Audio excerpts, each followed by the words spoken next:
My wife's male assistant deliberately ruined a painting I'd spent 2 whole years on. So in my anger, I punished him by making him work as a janitor for 3 days. He had to clean my entire art exhibit. At first, Candy said nothing, acting as if nothing had happened. But 3 months later, the company under her name declared bankruptcy, and she landed in jail.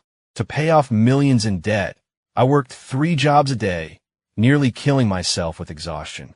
For 3 whole years, I was cornered and humiliated in dead-end alleys by people I owed money to.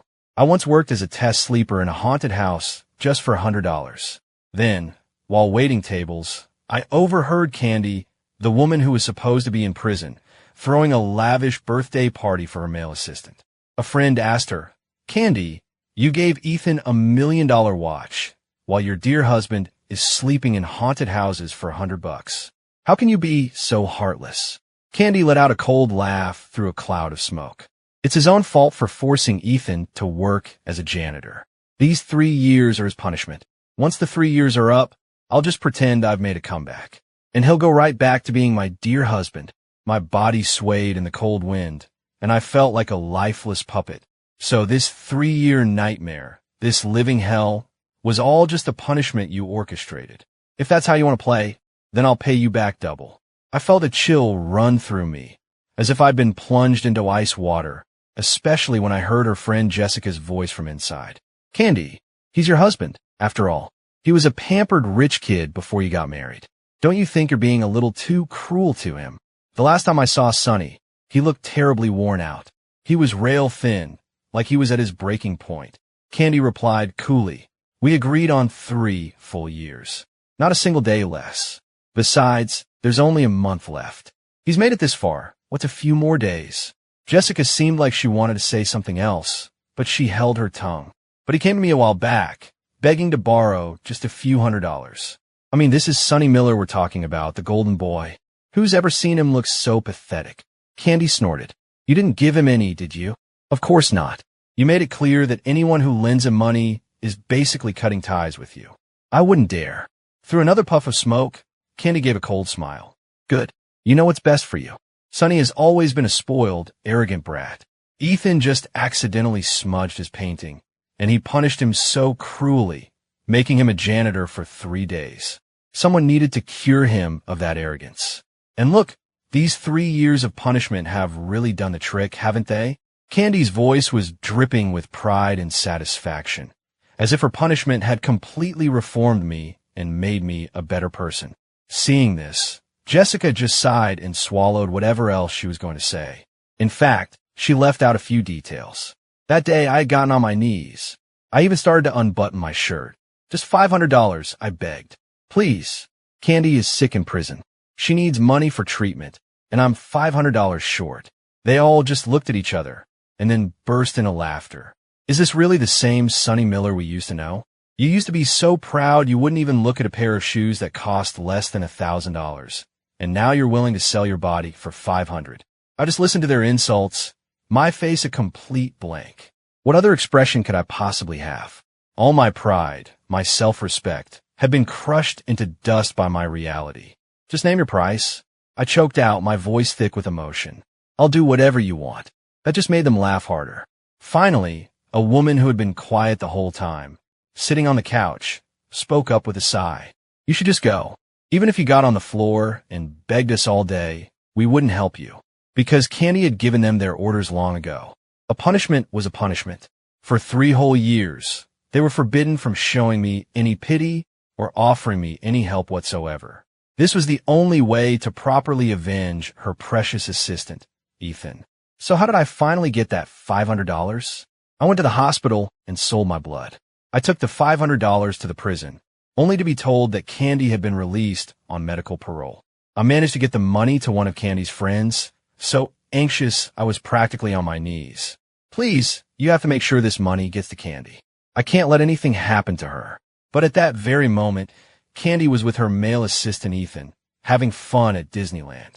She took that $500, my blood money, and tossed it to an employee like it was a worthless receipt. Some dirty money from God knows where. How disgusting. And just like that, my devotion was trampled under her feet. Now, here was Candy in person, using a priceless antique vase worth millions as a mere centerpiece for Ethan's birthday party. Every single detail was perfectly planned, but I couldn't bear to watch any longer. I had to fight the urge to rush in there. I wanted to storm up to Candy and slap her hard across the face. I wanted to scream at her, to demand why she lied to me for 3 years. Was it all just because I made Ethan clean an art gallery for 3 days? I wanted to show her every injury, every scar I'd gotten over the past 3 years. I wanted to lay it all bare for her to see. But in the end, I did nothing. I just watched Candy, the woman who was supposedly getting out of prison in 3 days, standing there in an expensive designer gown like a powerful CEO.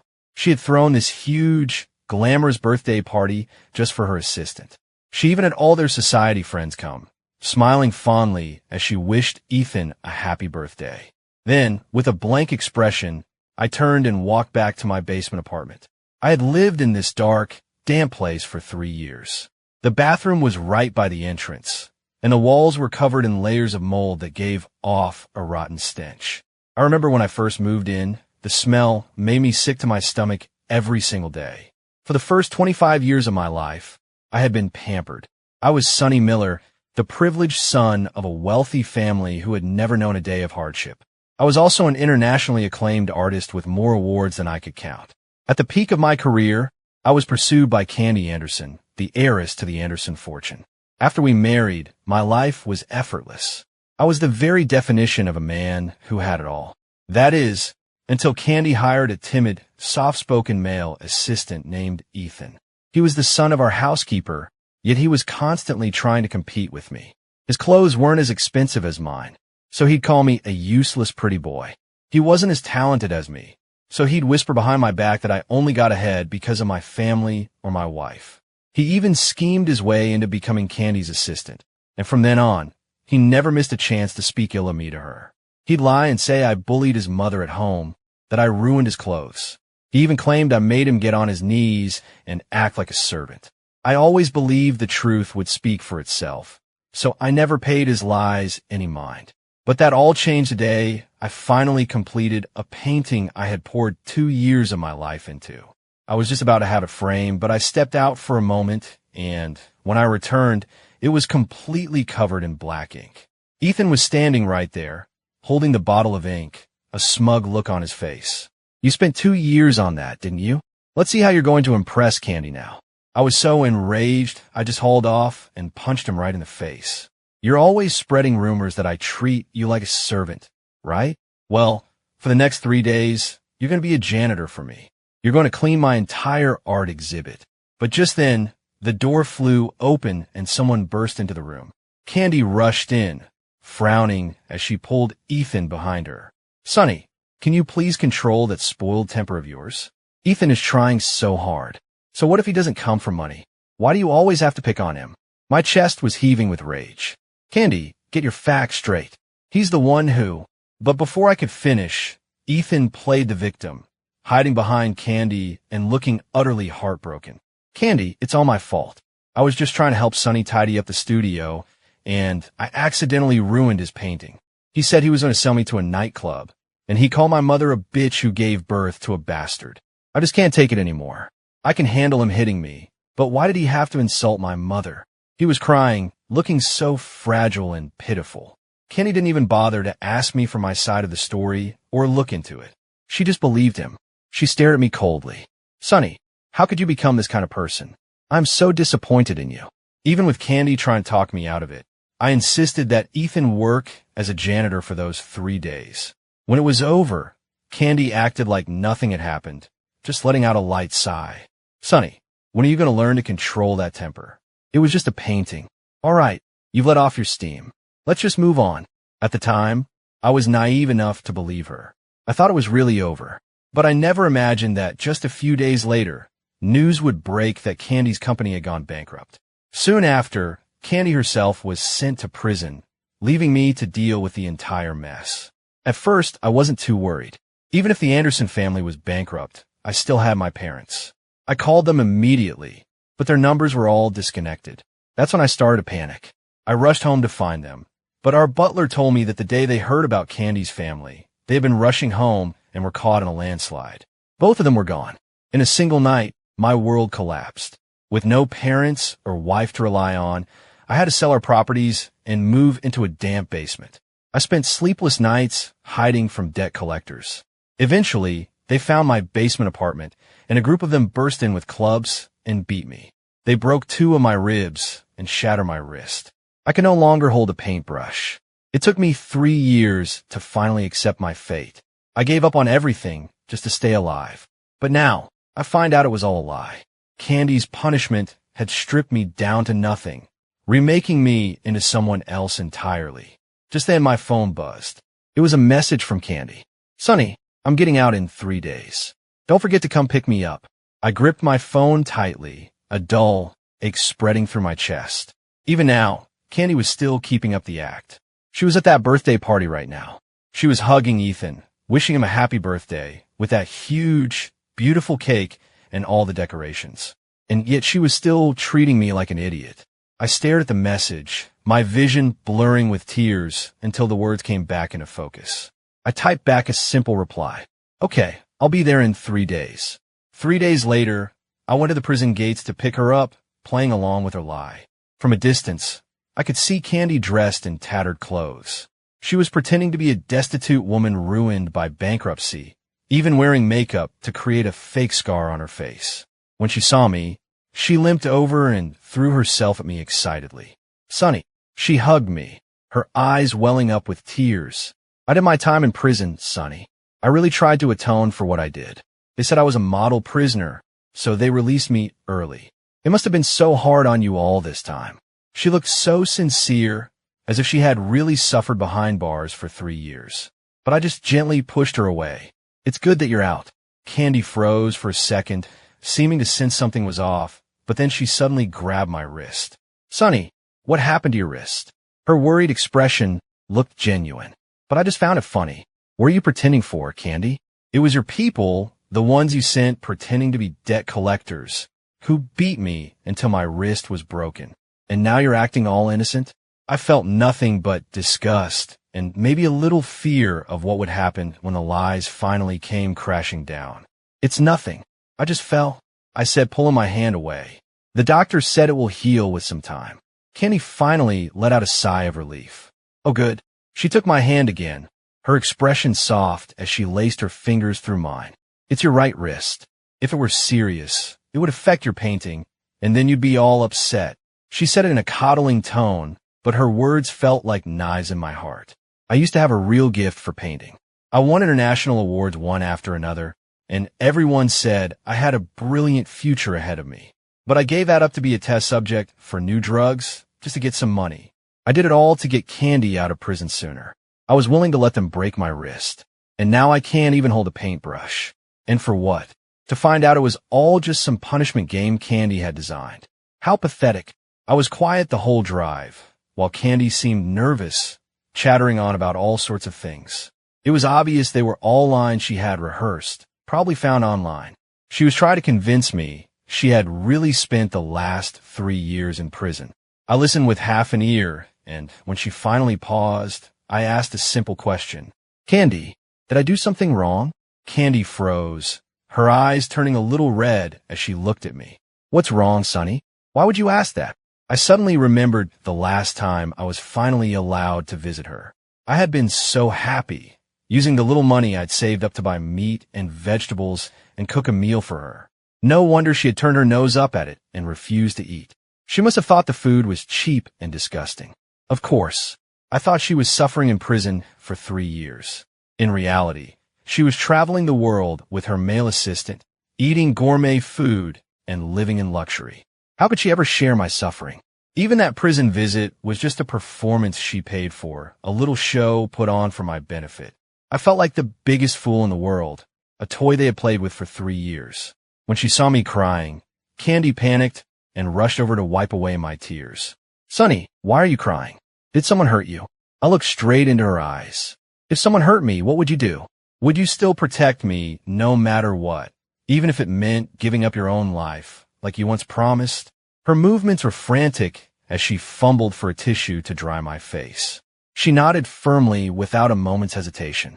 "Anything, Sonny." Whatever you ask, I'll do it. I looked into her earnest eyes. Really? I want you to kill Ethan. Candy's head snapped up, and she stared at me in shock. What did you say? A flicker of panic crossed her face. Have you misunderstood something? She was terrified I was onto her. Her whole body tensed up. After the company went bankrupt, Ethan quit and moved abroad. I haven't had any contact with him in 3 years. Did he come and bother you while I was in prison? If he did, I swear I'll get revenge for you. I stopped her and let out a short, bitter laugh. I'm just kidding. Killing someone is illegal, you know. You just got out of prison. How could I do something that would send you right back? I was just messing with you. I turned away to grab something, hiding my expression from her. She thought I was just joking and let out a sigh of relief. Sonny, I'm so sorry. You've suffered so much these past 3 years. I didn't turn around, but I thought to myself, it's okay. Your punishment is just getting started. After Candy's release, I started going to the hospital frequently. The doctor asked me, aren't you going to tell your family? This isn't a minor condition. Your wife has a right to know. I just shook my head and smiled. Let's just leave it. I don't want her to know, and I don't want to get treated. Candy was hiding down the hall and overheard bits and pieces, but she couldn't make out the words clearly. When I came out of the office, she rushed up to me, her face full of concern. How did it go? What did the doctor say? I smiled and shook my head, but just as I was about to speak, a call came in from Ethan. Candy, I have way too much cake at my place. Can you come over and help me finish it? Oh, and I bought you a new bikini. Want to come try it on? Okay, I'm on my way. A small smile played on Candy's lips as she calmly replied. Thinking I hadn't heard, she covered the phone's mouthpiece and turned to me with a serious expression. Sonny, you know that new project I was looking into? I'm going to a meeting about it now. This could be our big comeback. I stared right into Candy's eyes. I remembered when she proposed to me. Her eyes were filled with so much sincerity. They still look sincere now. But the lies that came out of her mouth, she told them without even blinking. My stares seemed to unnerve her, and she grew flustered. Sonny, what is it? You should go, I said. If you can really make a comeback, then we won't have to worry about those debt collectors anymore. Those debt collectors were all people Candy had hired. They were the ones who cornered me in alleys. They were the ones who took everything of value from our home. Most days, I was lucky to eat one meal every 3 days. When the hunger became unbearable, I just drink tap water to fill my stomach. Candy let out a relieved sigh, grabbed her coat, and left. As I watched her walk away, my expression grew cold. I thought about last night, how I'd woken up crying and asked Candy, where are my parents? When her company first went bankrupt, I had wanted to ask my parents for help, but I couldn't get in touch with them. Candy told me they had been killed in a landslide on their way home.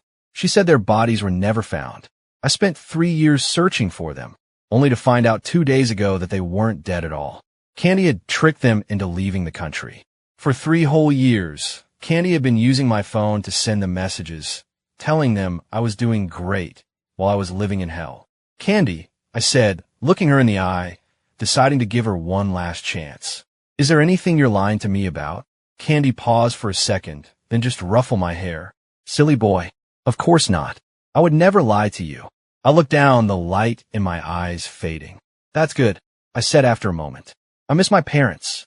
Tomorrow morning, she replied, I'll take you to their graves. I asked about my parents' estate, whether they had left anything for me. But Candy just stammered. Everything happened so fast back then. I was framed by a business rival and sent to prison before I had a chance to sort any of that out. But now I have plenty of time to find out what really happened. Her eyes shifted nervously as she squeezed my hand. Sonny, maybe your parents aren't really dead.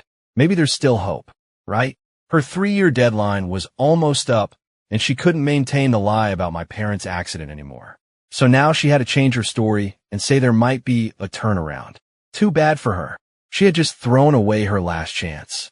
A few days later, Candy left, using a business meeting as an excuse to go on a date with Ethan.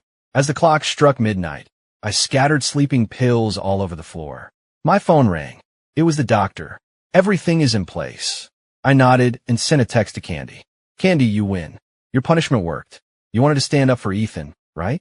You can have everything. You can have my life too. At that exact moment, her phone began to vibrate wildly. But it wasn't Candy who saw the message. It was Ethan, who was using her phone to take pictures. He saw my text pop up on the screen. The color drained from his face, and he immediately deleted the message, making sure there was no trace of it. He even sent a vicious reply from her phone. If you want to die, then just die. Stop acting so pathetic.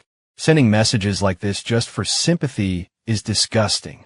Sonny, you lost everything 3 years ago. You lost Candy's heart then, and you're never getting it back. Hearing the buzzing, Candy called out casually from the kitchen. Was that the phone? Who was it? It was nothing, Ethan replied, flustered. Just some spam texts. I deleted them for you. A moment later, Candy came out of the kitchen, wearing a white dress. The pipe under the sink was just leaking a little. I replaced it for you, so it should be fine now. Just be a little more careful with it from now on. Ethan grinned and hooked his arm through hers. Got it, boss. Candy frowned slightly, but didn't pull away. This has been fine for the past 3 years, but from now on, you need to keep your distance from me when Sonny is around. I've been thinking, she continued. Sonny is sensitive and suspicious. He'll figure things out. It would be better if you moved to another city. Ethan's expression changed instantly, and he looked up at her, his eyes turning red. Candy, are you trying to get rid of me? Have you forgotten about that night in the office? Shut up. Candy cut him off, looking uncomfortable. That was an accident. And to make it up to you, I promised you 3 years as compensation for what Sonny did. Now, the 3 years are almost over. We both need to get back to our own lives. You are not to interfere with my family or my husband again. That evening, Candy didn't rush home. Instead, she ordered some groceries and cooked dinner for Ethan herself. A flicker of hope returned to Ethan's eyes. Candy, you're just saying that. You say you don't care about me, he said. But if you really didn't care, why would you be here cooking for me? After all, he knew better than anyone just how miserable Sonny's life had been for the past 3 years. Sonny was lucky to get a single full meal, let alone one personally cooked by Candy. The thought made Ethan feel even more triumphant. This is the last time, Candy said. Her voice was unexpectedly cold. Ethan, you haven't been my assistant for 3 years. There's no reason for you to stay with me. You've spent 3 years of your life quietly by my side, and a man's youth is precious too. Candy paused, then took out a check and handed it to him. Take this as compensation. A dark look crossed Ethan's face, but he forced a smile and accepted the check. After dinner, Candy grabbed her coat to leave, but Ethan suddenly clutched his stomach, his face pale as he groaned in pain. Candy, my stomach really hurts. Could you give me a glass of hot water, please? Candy sighed and reluctantly put her phone down. She turned to get him a glass of water. She thought to herself that as soon as she got home, she would tell Sonny everything. The deal had gone through today. She had secured a huge investment, and soon she would rebuild her company. Soon, Sonny could go back to his old life. These 3 years of punishment could finally be over like a bad dream. But she didn't know that while her back was turned, Ethan had lit an incense stick with a potent aphrodisiac. Candy started to feel dizzy and disoriented. Through a haze, she felt Ethan guiding her toward the bed. He even reached for the belt on her dress. The sensation snapped Candy back to her senses, and she shoved him away. What are you doing? Ethan, now wearing only thin pajama pants, looked at her with an innocent expression. Candy, why did you push me so hard? Don't you like me too? His plan was to seduce her and marry into her wealthy family. But Candy was having none of it. In fact, she didn't hold back at all. What are you thinking? She asked, pinching the bridge of her nose in frustration. All this time, I was just getting back at Sonny for you. I've only ever seen you as a little brother. No matter what Sonny has done, he is my husband. I just couldn't stand his arrogant, spoiled attitude and wanted to teach him a lesson. Ethan, don't think that just because you were my assistant and stuck by me for 3 years, you can ever replace Sonny. That is never going to happen. With a cold expression, Candy put on her coat and stormed out. Left alone, Ethan's face twisted into a venomous sneer. Let's see what your face looks like when you get home and find Sonny's dead body. Candy returned to the small, dark, and damp basement apartment. The moment she stepped inside, she frowned and covered her nose. How did Sonny manage to live in this awful place for 3 years? It really worked. His temper is gone. He's a proper husband now. Candy was quite pleased with her accomplishment. She believed she had successfully reformed Sonny. Tonight, she planned to take him back to their real home back to their mansion as a surprise. But to her surprise, I was nowhere to be found. She searched the entire tiny apartment, but I was gone. She took out her phone and called me again and again.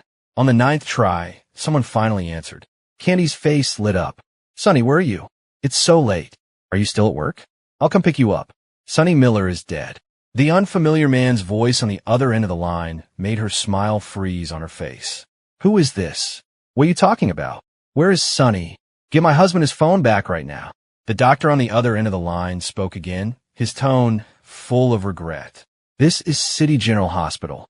You must be Sonny Miller's wife, Candy Anderson, correct? Mr. Miller has already been cremated. If you have a moment, you can come to the hospital to collect his ashes. Candy completely lost it, screaming into the phone. Is this some kind of scam? What kind of sick person runs a scam by telling people their loved ones are dead? I'll sue you. The person on the other end didn't have time for her hysterics and hung up. Like a madwoman, Candy threw her phone against the wall, shattering the screen.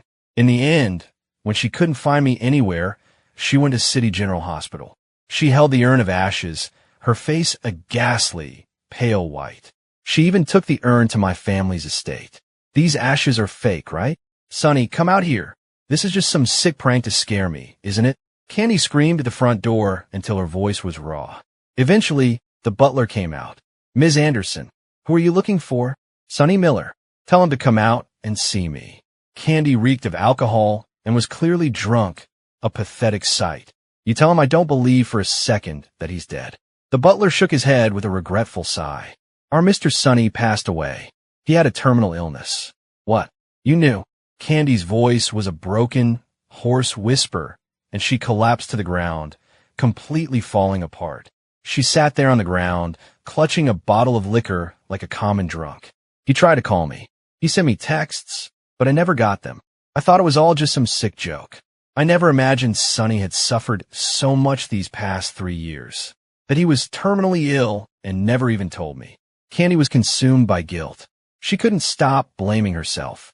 The butler looked at her display of devotion and sneered. Did you really not know?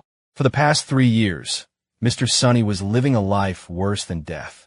He had debt collectors at his door every single day.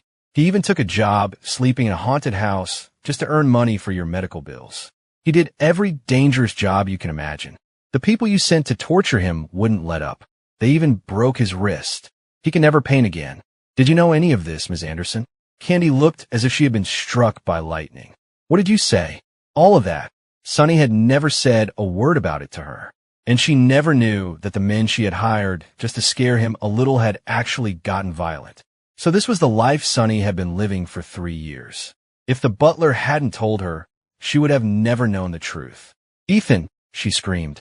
It was you. Suddenly remembering, she took her bodyguards and stormed back to his apartment that same day. Ethan hadn't moved out yet and thought Candy had come back for him. He rushed toward her, a happy smile on his face. Candy, I knew you couldn't leave me. A vicious slap cut him off. It was followed by a hard kick to his chest. Ethan coughed up a mouthful of blood, looking up at her in disbelief as he held his bruised face. Candy, why are you doing this to me? You have the nerve to ask me that. Candy's eyes were bloodshot, and she looked like a woman possessed. She had Ethan dragged to a basement and locked him up. Who told you to do that? I told you to make him work, to make him suffer a little. Why did you have him beaten? Do you have any idea how much he loved to paint? You shattered his wrist. How is he ever supposed to hold a brush again? Ethan, you basically killed him. Candy screamed, her voice raw. Her eyes were wild. Ethan was finally, truly afraid, and he scrambled backward. I am sorry. I was just doing what you wanted. I just wanted to teach Sonny a lesson for humiliating me. I never thought it would go this far. Candy, it's not my fault. Please, let me go. But someone like Candy doesn't know how to forgive. What I wanted. She sneered, squatting down and grabbing his chin in a vice grip. I told you to find some people to scare him. I never told you to drive him to his death.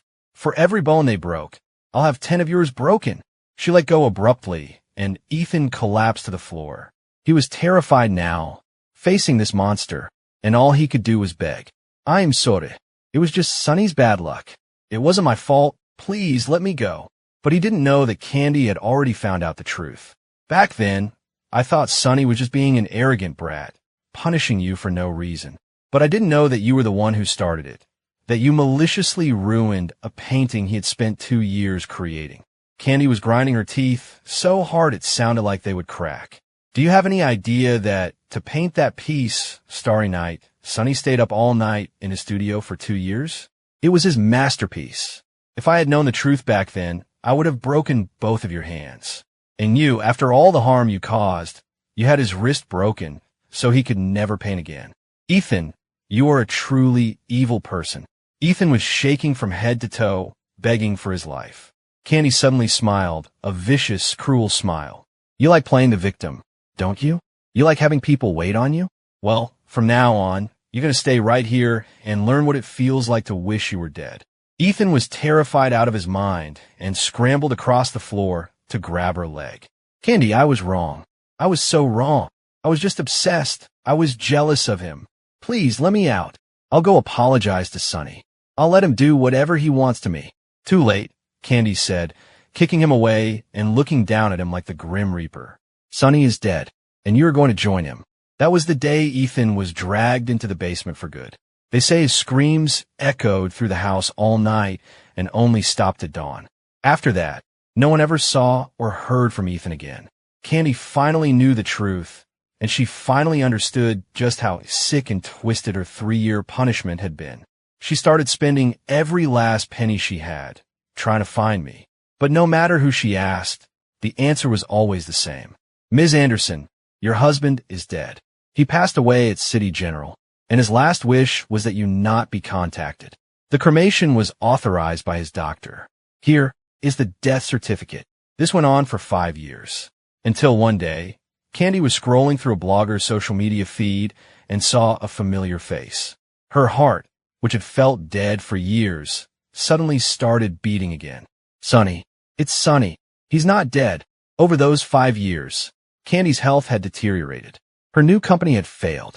She had even had a coffin and burial clothes prepared for herself, just waiting for the day she could join me in the ground. She had planned to kill herself with sleeping pills right after she was done with Ethan, but then she saw that picture of me. Realizing I was still alive, she bought a plane ticket and traveled halfway across the world to find me. It was at a charity gala. She spotted me across the room. Sunny, it's really you. Candy had been living with her guilt, never truly believing I was gone. But now, seeing me again after 5 years, she looked completely worn out. Her eyes were red as she ran toward me, screaming my name. Sunny, you're not dead. Do you have any idea I've spent the last 5 years looking for you? I, on the other hand, looked exactly as I had before all this, the picture of the privileged young master. I turned to her with a look of confusion. I'm sorry, who are you? Candy looked like she had been struck by lightning. You don't recognize me? She asked, her voice cracking. She grabbed my shoulders and shook me, her eyes wide with disbelief. It's me. It's Candy. Sunny, I'm your wife. I've been searching for you for 5 years.